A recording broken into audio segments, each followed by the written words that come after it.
Chapter 1. An injured lion still wants to roar. If I were to pick a simile to describe the way that I am, it would be to flow like water. The feelings and associations of water are most commonly linked to remaining cool and calm and always changing with the different types of problems you may face. I believe that remaining calm and collected is the most important step that you can take to help yourself in the situation at hand.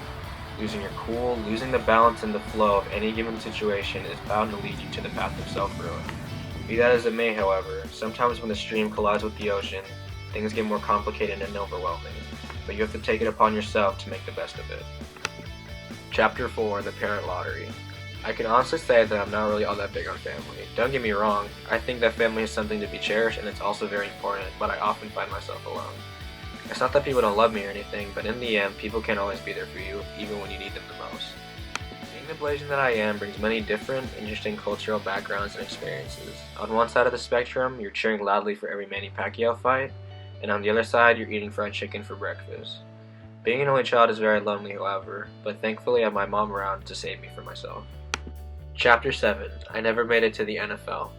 Without the guidance from my mom, I'd definitely be lost, doomed to repeat countless stupid mistake after countless stupid mistake. My mom was my own personal critic, often employing harsh words out of love for my own personal well-being. My mom has always been a huge help and inspiration to me because through thick and thin, she always manages somehow. I can tell that she places many of her hopes and dreams onto me, and she doesn't want any of what I can accomplish to go to waste. She's one of the few people who legitimately believe in me, and that is something that I could not give up for anything. Chapter 11. The Happiest Place on Earth. A huge brick wall that is very prominent in my life is myself. Oddly enough, I am not properly utilizing my full potential, and I am definitely harming myself for it. The things I do or don't do generally affect the outcome of any given situation. My lack of work ethic and general disregard of many things directly affect my day-to-day life, and not for the better. There are times where I know that I'm in my own way, and I strive to better myself in the future because I know that I can do better. I owe it to myself to be the best I possibly can be, and I strive for improvement. Life is all about getting out of your comfort zone and to overcome struggles and obstacles on your own personal journey into the unknown. Chapter 21. Jay. Growing up was always sort of different from me in terms of human interaction. I wasn't completely blocked off from others, like I could create meaningful, worthwhile bonds with others, but I've always been more naturally reserved than most. I never understood how people could be so socially extroverted when people themselves are abominations in their own right. It was actually my mom who gave me that push to try to understand others and their motivations. It wasn't fair to me to prejudge all people, and I realized, thankfully, that everyone deserves a chance. At the end of the day, I still find people to be horrible creatures, but people fascinate me. Like, when they do all these stupid things, myself included, you can't help but wonder why. I managed to put aside my adversities towards the human race and just accept people for who they are, and now I understand that people are pretty amazing creatures. Chapter 28. Dream Big. A part of me wishes that adults would fully grasp the fact that school isn't everything. Like, sure, for right now, it's basically the equivalent of a job for us, but I mean, if I get a bad grade, it honestly isn't the end of the world. If I were to offer some advice to adults regarding leniency in school, it would probably be to take things from their child's point of view, and not to bring down the hammer if their grades don't meet up to your standards.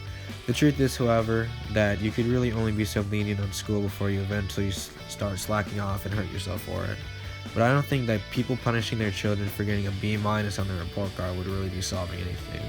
They'd just be callously degrading their child's hard work for something that may or may not have been in their actual control from the start. Some classes are just plain hard. Chapter 24. A Recovering Jerk. I don't really know if I've ever been called a jerk, but I've definitely been called words that fall along the same lines as a jerk, but just more derogatory and hurtful. I don't really take it to heart because in the end, I know what I was doing, and it's not as if I was actively bullying someone. It was just more along the lines of a word or two being unnecessarily hurtful, uncalled for, or just plain mean.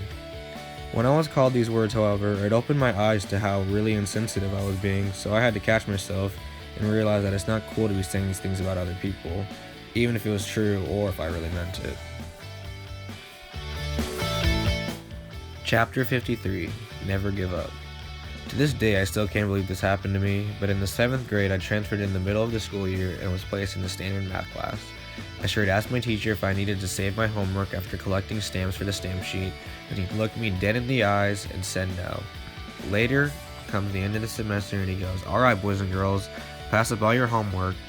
And I look at him like, "Bruh, are you serious? I legit asked you if I needed to keep anything," and he said tough cookies.